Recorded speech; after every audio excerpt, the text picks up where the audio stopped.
Viewers, আসসালামু আলাইকুম। সবাই কেমন আছেন? আশা করছি সকলেই ভালো আছেন।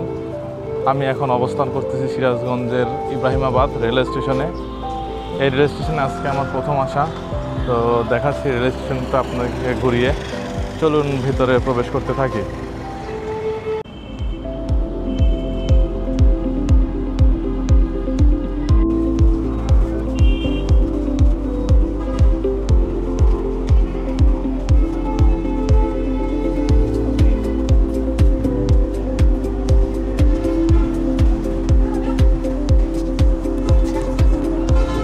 ভিতরে প্রবেশ করতে প্রথমে ডান সাইডে আছে একটা টিকিট কাউন্টার, এবং আমরা যাব এখন বাম সাইডে।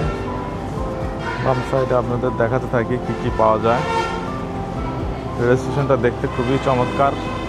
আমি ঢাকা যাওয়ার পথে রেল স্টেশনটা আমার চোখে পড়ে যায়, তো আমি সেখানে দাঁড়ায় ভাবলাম যে একটু আপনাদের সাথে বিষয়গুলো শেয়ার করি। এখন আমরা অবস্থান করতেছি এই প্ল্যাটফর্মের পূর্ব সাইডে দেখতেছি কেমন পরিবেশ, আপনাদের দেখাচ্ছি। জায়গাটা খুবই সুন্দর। চলুন সামনে আগাতে থাকি। বাম সাইডে আছে লিফটের ব্যবস্থা, ওভারব্রিজে ওঠার জন্য লিফটের ব্যবস্থা। চলুন দেখতে থাকি।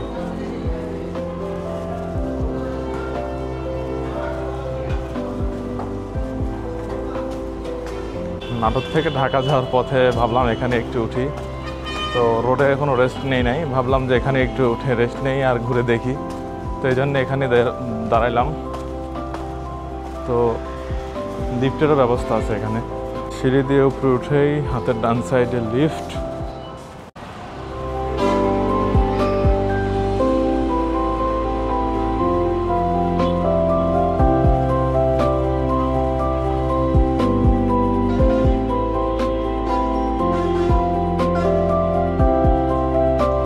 অবস্থান করতেছি স্টেশনের ফুটওভার ব্রিজে। যমুনা সেতুর পূর্ব দিকে এবং পশ্চিম দিকে দুটো নতুন রেল স্টেশন হয়, একটার নাম সয়দাবাদ রেল স্টেশন, একটার নাম ইব্রাহিমাবাদ রেল স্টেশন।